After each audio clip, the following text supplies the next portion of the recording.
आदाब नमस्कार, मेरे दाखानम आपका खैर मकदम है। सियासत टीवी के हिंदी समाचार में सबसे पहले देखते हैं हेडलाइंस।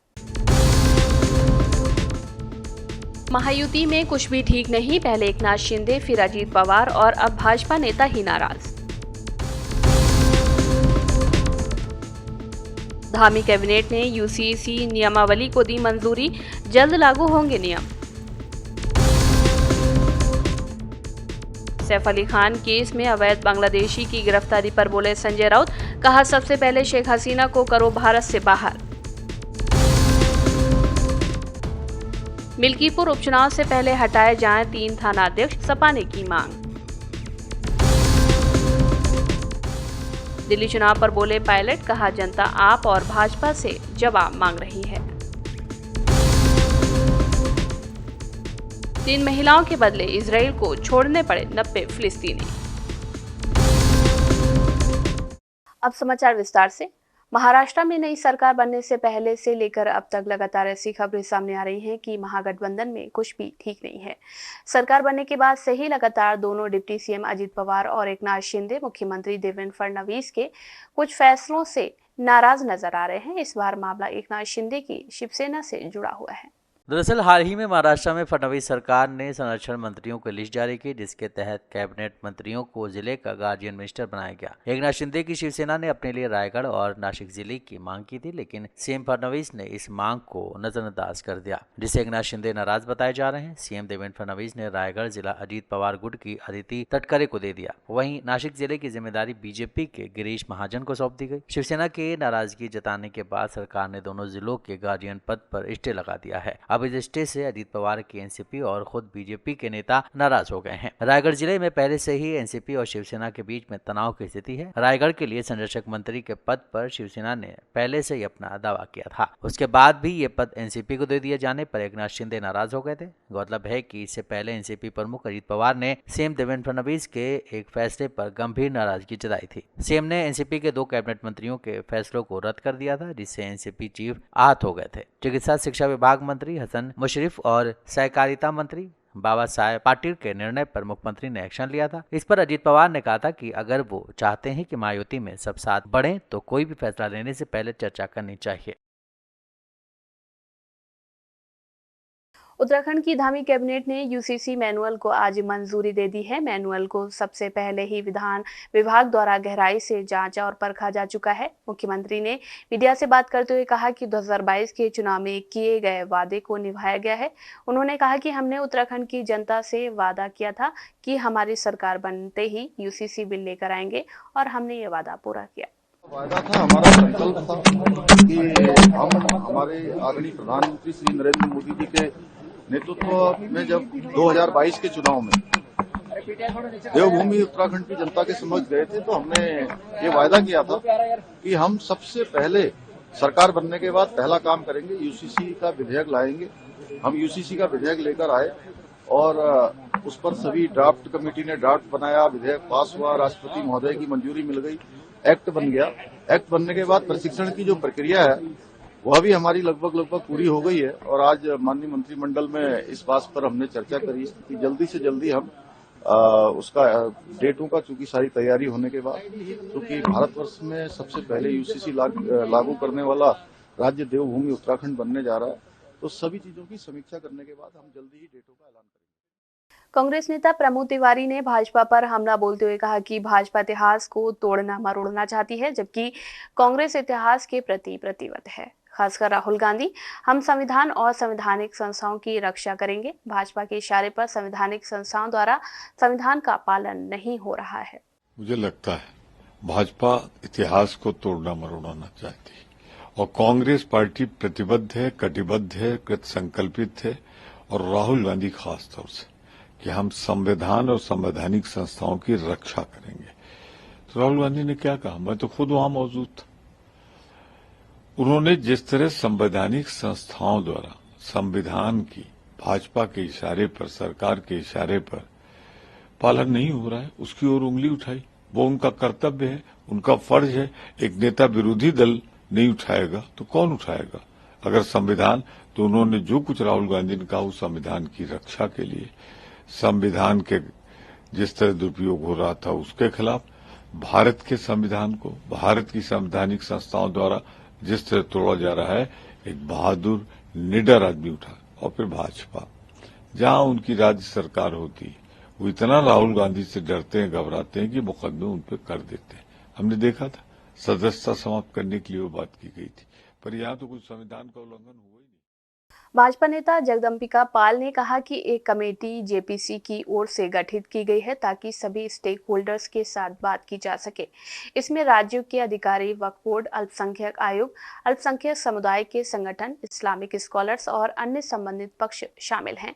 हम इन सभी के साथ पूरे दिन चर्चा करेंगे। ये कमेटी रेफर हुई है जेपीसी के लिए, इसीलिए रेफर हुई है कि सभी स्टेक होल्डर के साथ बात की जा सके, और जैसे स्टेट के ऑफिशियल के साथ, वक्फ बोर्ड के साथ, माइनॉरिटी कमीशन के साथ, या हमारे जो अक़लियत के ऑर्गेनाइजेशन हैं उनके साथ, लाइयर्स के साथ, इस्लामिक स्कॉलर के साथ, तो इनके साथ हम आज पूरे दिन मिल रहे हैं। काफ़ी डेलीगेशंस हैं, स्टेट ऑफिशियल्स हैं, प्लस 30 से ज़्यादा ऊपर डेलीगेशंस हैं। पूरे दिन हम मिलेंगे और फिर कल लखनऊ जाएंगे, और इसी पार्लियामेंट की जो 31 से हमारी बजट सेशन होने जा रहा है, हम इसमें रिपोर्ट को प्रस्तुत करने जा रहे हैं, क्योंकि पिछले 6 महीने से हमने करीब 34 बैठकें दिल्ली में कर ली, 107 घंटे से ज़्यादा, और हमने देश के काफ़ी राज्यों में, पहले महाराष्ट्र गए, फिर गुजरात गए,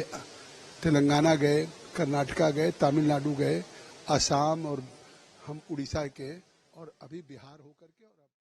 अभिनेता सैफ अली खान पर हुए हमले के बाद मामले में आरोपी के अवैध बांग्लादेशी निकलने पर राजनीति तेज हो गई है।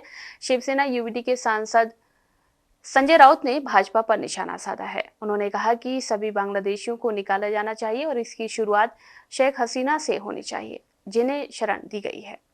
देखिए, कौन बता रहा है? भाजपा वाले, बीजेपी वाले बोल रहे हैं कि सैफ अली खान के ऊपर जो हमला हुआ है वो एक इंटरनेशनल, क्या बोलता है, कॉन्स्पिरेसी। क्या उसमें इंटरनेशनल कॉन्स्पिरेसी क्या है? ऐसा क्या है? एक अभिनेता का ऊपर हमला हुआ है, चाकू से हमला हुआ है, उसके पीछे का रहस्य क्या है वो आप जनता को बताइए। वो कौन है, क्या है? अगर वो बांग्लादेशी है और बीजेपी वाले मुंबई के बांग्लादेशी जोर से बोल रहे हैं, तो उसकी जिम्मेदारी किसकी है? केंद्र सरकार की है। अगर बांग्लादेशी यहाँ आए हैं, रोहिंग्या आए हैं, तो अमित शाह की जिम्मेदारी है, गृह मंत्री जी की। तो इस्तीफा दीजिए, मांगो उनका इस्तीफा। हाँ, अगर बांग्लादेशियों को हटाना है आपको, तो आप प्रधानमंत्री जी को जाकर डेलीगेशन मुंबई का लेके जाइए। मैं आह्वान करता हूँ, यहाँ के मुंबई के जो बीजेपी के नेता है, मंगल प्रभात जी लोढ़ा होंगे, आशीष शेलार जी होंगे, चाहे मुख्यमंत्री हो हमारे फडणवीस जी, जाओ मोदी साहब को मिलिए, गृह मंत्री जी से मिलिए, और बोले सभी बांग्लादेशियों को हटाइए, और शुरुआत कीजिए शेख हसीना से, जिनको आपने यहाँ आश्रय दिया है। क्या है, नौटंकी करते हैं बीजेपी वाले। मुंबई महानगर पालिका का चुनाव है ना, तो लोगों को डराते हैं, लोगों के मन में भय निर्माण करते हैं। बांग्लादेशी से निपटने के लिए हम काफ़ी है। शुरुआत हमने की थी, भाजपा वाले तब हमको पार्लियामेंट में बोलने से रोक रहे थे बांग्लादेशी के ऊपर। इंटरनेशनल रिलेशन खराब हो जाएगी। कांग्रेस सांसद राजीव शुक्ला ने कहा कि भाजपा उनके बयानों को तोड़ मरोड़ कर पेश करती है और उनके खिलाफ झूठी एफआईआर दर्ज कराती है, और वो भी उन राज्यों में जहां वे सत्ता में हैं, ताकि पुलिस उनका पक्ष ले सके और राहुल गांधी को परेशान करे। उन्होंने पहले भी भाजपा शासित राज्यों में ऐसा किया है और फिर सुप्रीम कोर्ट को हस्तक्षेप करना पड़ा। सत्ता बरकरार रखने के लिए विपक्ष को परेशान करना उनकी आदत हो गई है। देखिए, जो एफआईआर जगह जगह राहुल गांधी पे करवाते हैं भाजपा के लोग, ये बहुत ही गलत बात है। वो कुछ भी बोले, उसको तोड़ मरोड़ कर एक झूठी एफआईआर बना के उन्हीं राज्य में कराएंगे जहां उनकी सरकार हो, ताकि पुलिस जो है उनको फेवर करे और राहुल गांधी को कैसे तंग करे। पहले भी देखा है, उन्होंने गुजरात में मुकदमा करा के और उनकी लोकसभा सदस्यता ली, जिसको सुप्रीम कोर्ट ने उस निर्णय को पलटा, और जिसने सजा दी थी बहुत लताड़ बताई उसको। तो इस तरह का काम ही करते हैं कि कैसे जो है विपक्ष के लोगों को जो है तंग करें, हैरेस करें।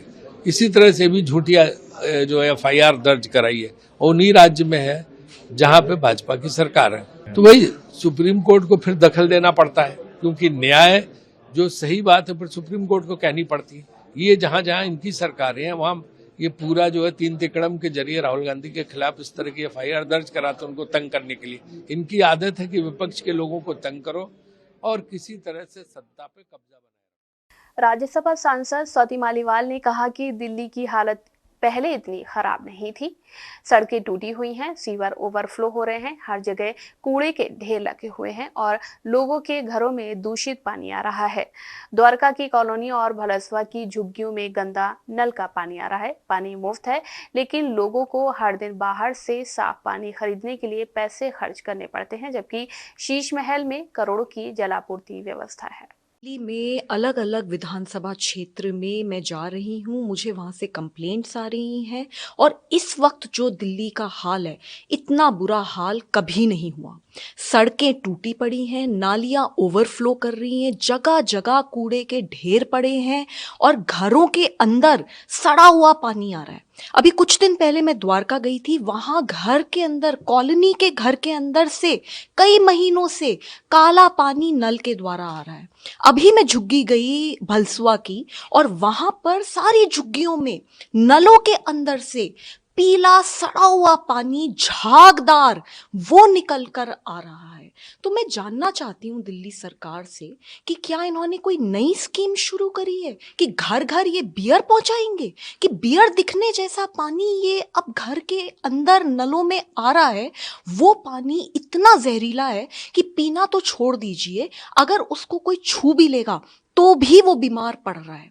मैं जानना चाहती हूँ कि ये बार बार ढिंडोरा पीटती है दिल्ली सरकार कि हर जगह हमने दिल्ली में पानी मुफ्त कर दिया। काहे का मुफ्त पानी, जब लोगों को, घरों को दिन का 50 से 100 रुपया खर्च करना पड़ रहा है, तब जाकर वो बाहर से साफ पानी खरीद रहे हैं और वो पानी पे वो पीने पे मजबूर हो रहे हैं। दिल्ली विधानसभा चुनाव की तैयारियां चल रही हैं। सभी राजनीतिक दल पूरे दमखम के साथ प्रचार प्रसार करने में जुटे हुए हैं। इस बीच जनता को लुभाने के लिए रोज नए नए चुनावी वादे भी किए जा रहे हैं। अरविंद केजरीवाल ने रविवार को ऐलान किया था कि वो चुनाव जीतने के बाद सफाई कर्मियों को मकान देंगे। तो वहीं भाजपा ने केजरीवाल के वादे पर पलटवार करते हुए पूछा कि जो 52,000 फ्लैट गरीबों के लिए बनाए गए थे, उनका क्या हुआ। हॉल्स खुले हुए 25-25 30 फुट गहरे मेन हॉल है। कोई गिर जाए तो बचेगा नहीं। बताया गया कुछ बच्चे गिर के इनके पीछे ध्यान भी हुआ है, लेकिन घोगा, बवाना, नरेला, यहाँ 50,000 से ज्यादा फ्लैट, जिसमें केंद्र सरकार का 60% से ज्यादा पैसा लगा हुआ है। ये गरीबों को, सफाई कर्मचारियों को, मजदूरों को दिए जा सकते थे, लेकिन अरविंद केजरीवाल 3 बार मुख्यमंत्री बनने के बाद जानबूझकर इसमें रोड़ा अटकाते रहे, अहंकार की वजह से, धोखे की वजह से, कि गरीब लोगों का भला ना हो जाए। और आज इन फ्लैटों की हालत देखिए, सीढ़ियां टूटी हुई हैं, टॉयलेट सीट गायब है, बोर्ड उतार लिए गए, पंखा लाइट कुछ नहीं है, सब हालत खराब है। अब इनको दोबारा से ठीक करने के लिए फिर करोड़ों रुपए चाहिए, लेकिन अरविंद केजरीवाल की जिद की वजह से ये गरीब लोगों का भला रोका गया है। और कल, आज जब चुनाव सर पर है, तो फिर घोषणा कर रहे हैं कि मैं गरीब लोगों को मकान दूंगा। अरे ये 50,000 फ्लैट बने पड़े। नई दिल्ली विधानसभा सीट से कांग्रेस उम्मीदवार संदीप दीक्षित ने कहा कि प्रवेश वर्मा और आम आदमी पार्टी अपने बनाए मुद्दों पर आपस में लड़ रहे हैं। हमसे विकास की बात करें, हम विकास के मुद्दे पर चुनाव लड़ रहे हैं। इनके पास हिम्मत ही नहीं है कि विकास के मुद्दे पर बात करने की, तो इनसे क्या ही उलझें। अब ये सब वो जाने, इसमें मैं क्या जवाब दूं। परवेश जी और आम आदमी पार्टी आपस में उन मुद्दों पे उलझ रहे हैं जिन मुद्दे इन्होंने बनाए हुए हैं आपस में। कोई किसी पे पथराव करे, कोई किसी पे गाड़ी चलाए, ये जाने। मैं तो कह रहा हूं तहकीकात आएगी, पता चल जाएगा क्या है।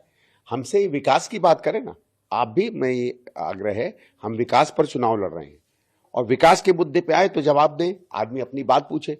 जब हिम्मत ही नहीं है इनमें से किसी पार्टी की विकास के किसी काम पर बात करने की, तो क्या कोई उलझे इनसे। आप सांसद संजय सिंह ने कहा कि आज तक जनता से किए गए वादों से भाजपा ने क्या क्या उपलब्धियां हासिल की हैं, उसका लेखा जोखा आप एक किताब के रूप में जारी करने जा रही है। इस किताब में सब लिखा हुआ है कि 15 लाख रुपए उनके खाते में पहुंचे या नहीं, पक्के मकान कितने लोगों को मिले हैं, फसल का दाम दोगुना हुआ है और पेट्रोल 50 रुपए पहुंच गया है। इस प्रत्येक किताब के पन्ने में भाजपा की उपलब्धियां लिखी हुई हैं। आज तक उन वादों में क्या क्या उपलब्धियां उन्होंने हासिल की हैं, भारतीय जनता पार्टी वाले तो नहीं बता पाए, लेकिन आज आम आदमी पार्टी उसका लेखा जोखा इस देश की जनता के सामने जारी करने जा रही है। और मैं उम्मीद करता हूं कि सबके खाते में 15-15 लाख रुपए पहुंच गया होगा। 2 करोड़ नौकरी हर साल के हिसाब से 22 करोड़ नौकरी इस देश के नौजवानों को मिल गई होगी। किसानों को उनके फसल का दाम 2 गुना मिल रहा होगा और मैं उम्मीद करता हूं कि पक्की रजिस्ट्री जो दिल्ली में देने का वादा उन्होंने किया था, देश में कानून व्यवस्था ठीक करने के लिए कहा था, सीमाओं की सुरक्षा को मजबूत करने के लिए कहा था। ये बात अलग है कि गलवान घाटी की घटना हुई, ये बात अलग है कि चाइना घुसकर हमारे देश के अंदर। महाकुंभ मेला में रविवार शाम अचानक आग लगने से कई पंडाल जलकर स्वाह हो गए। सेक्टर 19 में रविवार शाम 4 बजे के आसपास ये आग लगी और देखते ही देखते इसने विकराल रूप ले लिया। हालांकि एनडीआरएफ और फायर ब्रिगेड ने समय रहते आग पर काबू पा लिया, लेकिन अब तक 40 झोपड़ियां और 6 टेंट जलकर खाक हो चुके थे। अंदाजा ये लगाया जा सकता है कि अगर इसे समय पर काबू नहीं किया जाता तो बड़ी त्रासदी हो सकती थी। 19 तारीख को शाम को 4 बजे ये घटना है। सेक्टर 19 में ये घटना हुई थी। गीता प्रेस के जो टेंट्स लगे हुए थे उसमें घटना हुई थी और क्योंकि यहाँ आसपास फायर ब्रिगेड के लोग मौजूद थे, जो पैंटून ब्रिज है वहाँ पे भी सिपाही देख रहा था, तो जब धुआं यहाँ से उठा तो तुरंत कंट्रोल रूम से सूचना मिलती, इसके पहले ही हमारे फायर फाइटर्स ने और आसपास के जो लोग यहाँ पे मौजूद थे उन लोगों ने रिस्पॉन्ड किया। क्योंकि उसमें पछुआ हवा चल रही थी तो आग जो है तेजी से फैलने लगी और फिर तुरंत SOS कॉल आई कंट्रोल रूम के माध्यम से। जितने भी आसपास के फायर स्टेशन थे उनकी समस्त गाड़ियाँ यहाँ पर आईं और 45 गाड़ियाँ छोटी बड़ी मिलाकर के 45 व्हीकल्स यहाँ पे फायर फाइटिंग में लगी। 175 के आसपास इनके जो कॉटेजेस थे वो जले और किसी भी व्यक्ति को एक भी कोई बर्न इंजरी नहीं हुई, न इसमें कोई कैजुअल्टी हुई। समाजवादी पार्टी ने रविवार को मिल्कीपुर विधानसभा क्षेत्र के 3 थाना अध्यक्षों को हटाने की मांग की है। सपा के प्रदेश अध्यक्ष श्यामलाल पाल ने मिल्कीपुर के कुमारगंज, इनायतनगर और खंडासा थानों के प्रभारियों को हटाने के लिए यूपी के मुख्य निर्वाचन अधिकारी को पत्र भेजा है। पार्टी ने मिल्कीपुर प्रशासन पर सपा समर्थकों के खिलाफ फर्जी मुकदमे दर्ज कर उन्हें परेशान करने का आरोप लगाया है। अयोध्या से सपा सांसद अवधेश प्रसाद ने बताया कि पुलिस शनिवार को सपा के जिला महासचिव बख्तियार खान और जिला सचिव राम तेज यादव समेत 12 से अधिक पार्टी पदाधिकारियों के खिलाफ शिकायत दर्ज की गई है। मुख्यमंत्री जी 4 बार 5 बार आए लेकिन कोई असर नहीं है, क्योंकि यहाँ आज सबसे बड़ी समस्या है किसानों की खेती सांडों से बचाने की। सांड हमारी खेती भी चलते हैं, सांड हमारी जान भी लेते हैं। कम से कम 55-60 किसानों को यहाँ सांडों ने जान ले लिया है। हम जब विधायक थे तो सदन में हमने इस बात को बड़ी मजबूती के साथ उठाया था। जब दोनों सदनों का सामूहिक संबोधन के लिए महामहिम राज्यपाल जी भी आई थी तो मैंने 60-70 सांडों की फोटो उनको दिखाया था, जिस पर माननीय मुख्यमंत्री जी ने कहा अवधेश प्रसाद पता नहीं कहाँ से क्या सांड लाए हैं। हमने कहा महाराज ये सांड कहीं दूसरे के नहीं है, ये सांड आपके राज्य के हैं जो हमारी खेती करते हैं, हमारी जान लेते हैं। 55-60 लोगों को हमारे क्षेत्र मिल्कीपुर में ही सांडों ने मार दिया है, प्रदेश में 5000 से ज्यादा मार दिया। मिल्कीपुर उपचुनाव पर यूपी कांग्रेस अध्यक्ष अजय राय ने कहा कि कांग्रेस पूरी ताकत से इंडिया गठबंधन का समर्थन कर रही है। चुनाव जीतने के लिए सरकारी मशीनरी का दुरुपयोग करना भाजपा का काम है, लेकिन मिल्कीपुर की जनता इस बार उन्हें सबक सिखाएगी। मैं इतना ही कहना चाहूंगा कि वहाँ कांग्रेस का पूरा समर्थन है इंडिया गठबंधन को और पूरी ताकत के साथ हम लोग वहाँ पे उनके साथ खड़े हैं इंडिया गठबंधन के साथ, और निश्चित तौर से मजबूती के साथ जो वहाँ लड़ाई हो रही है। 5 तारीख को वोटिंग है, 8 को काउंटिंग। नहीं, ये तो भारतीय जनता पार्टी के लोगों का काम ही है कि वो पूरी तरीके से सरकारी तंत्र का दुरुपयोग करके चुनाव जीतने का काम कर रहे हैं। मैं समझता हूँ कि वहाँ की जनता इस बार इनको निश्चित भारतीय जनता पार्टी को सबक सिखाएगी।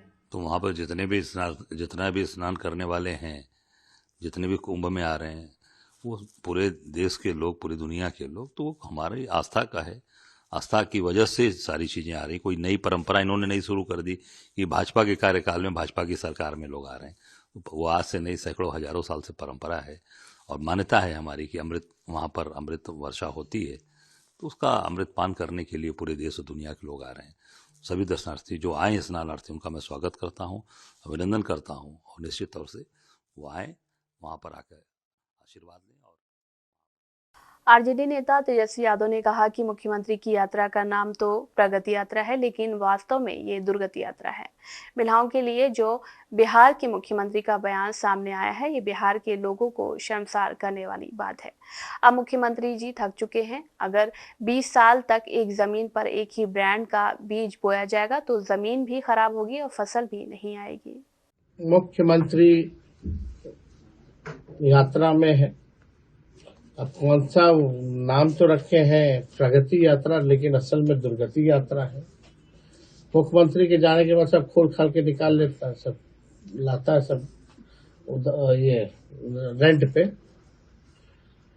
और इस यात्रा के लिए कहा जाता है बिहार गरीब राज्य है, लेकिन मुख्यमंत्री सुनने में आया था भाई जनता से सम्मान करेंगे, जाएंगे तो वहाँ के जिला के लोगों से मिलेंगे, ग्रामीणों से मुलाकात करेंगे। वही चंद अधिकारी जो पटना में बैठते वही उनके साथ आते। मीडिया से अगर बात करते हैं तो पीछे से कुर्ता खींचा जाता, चलिए बहुत हो गया, निकलिए। और जिस तरीके से माननीय मुख्यमंत्री जी का बयान आया महिलाओं के प्रति, जो है बिहार के लोगों को शर्मसार करने का काम किया गया। आप देखिएगा जिस तरह का बयान बार बार दे रहे हैं, अब ये स्पष्ट हो गया उस बयान से कि माननीय मुख्यमंत्री जी थक चुके हैं और रिटायर्ड अधिकारी के साथ बिहार अब चलने वाला नहीं।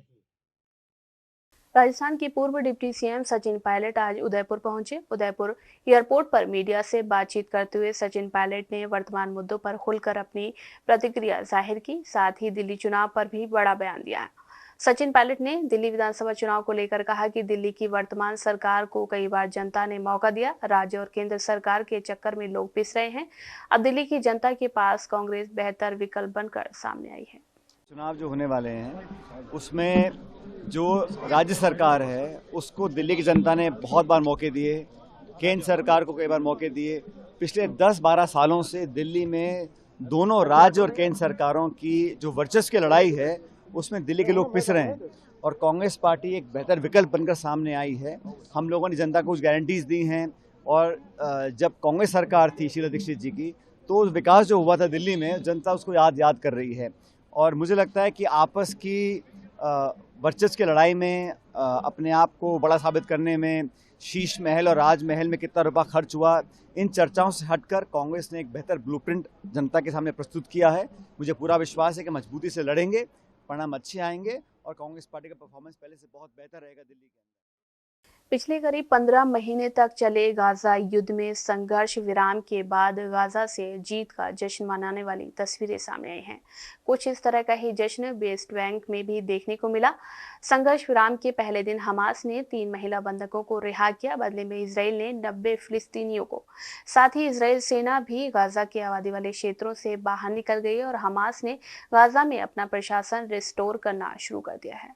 समझौते के पहले चरण में हमास करीब 34 बंधकों को रिहा करेगा और इजराइल हर एक बंधक के बदले में 30 से 50 फिलिस्तीनियों को रिहा करेगा। हमास इस युद्ध विराम को अपनी जीत दिखा रहा है, लेकिन इस जीत के बाद गाजा बिल्कुल बदल चुका है। भले ही हमास गाजा में अपनी सरकार कायम रखने में कामयाब रहा हो, लेकिन अब उनकी सरकार एक खंडहर और मलबे के ढेर वाले शहर का प्रशासन संभालेगी, जिसके अंदर कोई उत्पादन, रोजगार, खेती, पानी, स्कूल, खेल मैदान और न ही कोई अस्पताल ठीक हालात में बचा है। हमास और गाजा के लोग 15 महीने की इस जंग के बाद पूरी तरह से अंतर्राष्ट्रीय मदद पर निर्भर हो गए हैं। साथ ही इजराइल ने हमास की लगभग पूरी टॉप लीडरशिप को खत्म कर दिया है। इस जंग में 50,000 से ज्यादा फिलिस्तीनियों की मौत हुई है और 90,000 से ज्यादा घायल हुए हैं। लेकिन कल गाजा से आई तस्वीरों ने सबको चौंका दिया, जब हमास के लोग बंधकों को सौंपने से पहले गाजा की सड़कों पर भीड़ को कंट्रोल करते हुए दिखे। हालांकि जानकारों का मानना है कि हमास का काम करने का तरीका पिरामिड वाइज ना होकर ब्लॉक वाइज है। हमास के लोग अलग अलग ब्लॉक में काम करते हैं। एक ब्लॉक में 4 से 5 लोग हो सकते हैं, जिसकी वजह से बिना लीडरशिप के भी हमास ऑपरेशन को जारी रखने में कामयाब रहा है। गाजा में इजराइल के पूरे सैन्य ऑपरेशन के दौरान बार बार नेतन्याहू ने गाजा के खतरे को पूरी तरह खत्म करने की बात कही और अब अमेरिकी चुनाव के बाद से इस समझौते को बिना अपना मिशन पूरा किए ही मान लिया। नेतन्याहू ने सेना को वापस बुला लिया, लेकिन उन्होंने एक बयान में ये भी कहा कि ये समझौता अस्थायी है और जब भी हमें खतरा लगेगा हम फिर से और ज्यादा मजबूती से हमला करेंगे। संघर्ष विराम के बाद नेतन्याहू सरकार खतरे में आ गई और कई फॉर राइट नेता उनकी सरकार गिराने की धमकी दे चुके हैं। हिंदी समाचार बस यही समाप्त होता है। मुझे दे इजाजत। बाकी खबरों के लिए बने रहें सियासत टीवी के साथ।